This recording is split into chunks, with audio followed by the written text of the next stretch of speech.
एक शांत जंगल में एक राजा की एक क्षणिक भूल ने मौत के अंधेरे दरवाजे को खोल दिया। क्या एक मृत शर्त की माला एक विशाल साम्राज्य के पतन की भयावह शुरुआत बन सकती है? महाभारत के रक्त रंजित युद्ध के पश्चात पांडवों का साम्राज्य कलयुग की काली छाया में कांपते हुए एक नए युग की दहलीज पर खड़ा था। राजा परीक्षित, महावीर अर्जुन के पौत्र और वीर अभिमन्यु के पुत्र, हस्तिनापुर के सिंहासन पर विराजमान हुए। एक ऐसा राजा जिसका जन्म ही भाग्य की क्रूर परीक्षा से गुजरा था। गर्भ में अश्वत्थामा के विनाशकारी ब्रह्मास्त्र से मृत्यु को छूकर लौटे इस बालक को स्वयं भगवान श्री कृष्ण ने अपनी दिव्य शक्ति से जीवन दान दिया।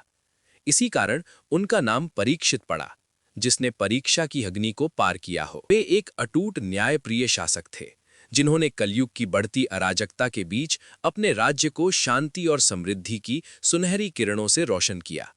किंतु भाग्य की निर्दयी लीला ने एक साधारण शिकार को उनके जीवन का सबसे भयानक मोड़ बना दिया।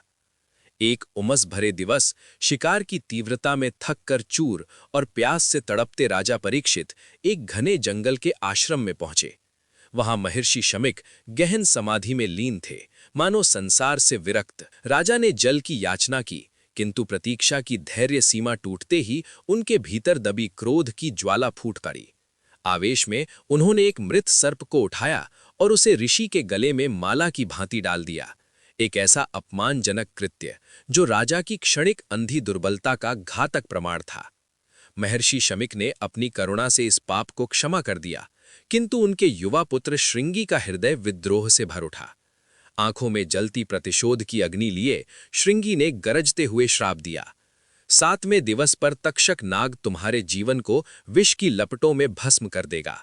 ये श्राप राजा के लिए मौत की कर्कश घंटी था, एक ऐसा वज्रपात जो न केवल शारीरिक विनाश की घोषणा था, अपितु उनके आध्यात्मिक जागरण का विस्फोटक आरंभ भी। श्राप की गूंज सुनकर राजा परीक्षित का चेहरा मृत्यु की छाया से पीला पड़ गया। उनका हृदय भय और पश्चाताप की तीव्र पीड़ा से विदीर्ण हो उठा। उन्होंने तत्काल राजमहल का त्याग कर दिया और गंगा के पवित्र तट पर एक अभेद्य कक्ष का निर्माण करवाया, जहां कोई प्राणी, यहां तक कि हवा की फुसफुसाहट भी प्रवेश न कर सके।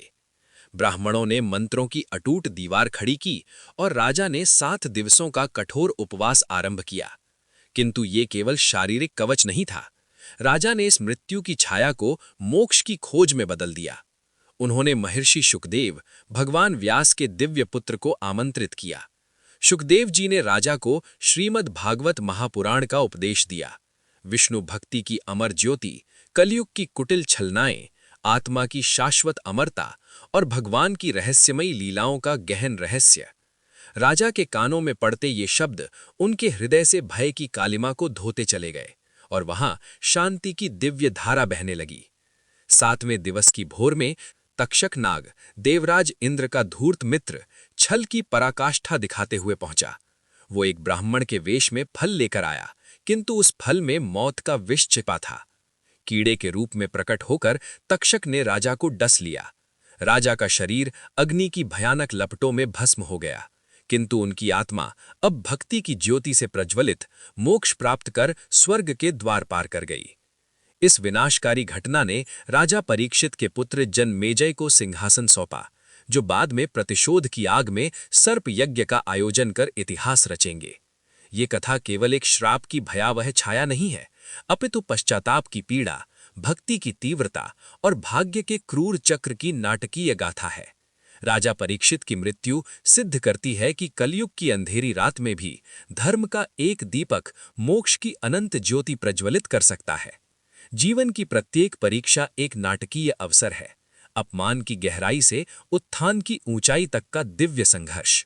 यदि ये कथा आपके हृदय को स्पर्श कर गई है तो हमारे चैनल को सब्सक्राइब करें, बेल आइकन दबाकर नई कथाओं की सूचना प्राप्त करें और लाइक करें ताकि ये दिव्य संदेश अधिक से अधिक लोगों तक पहुंचे।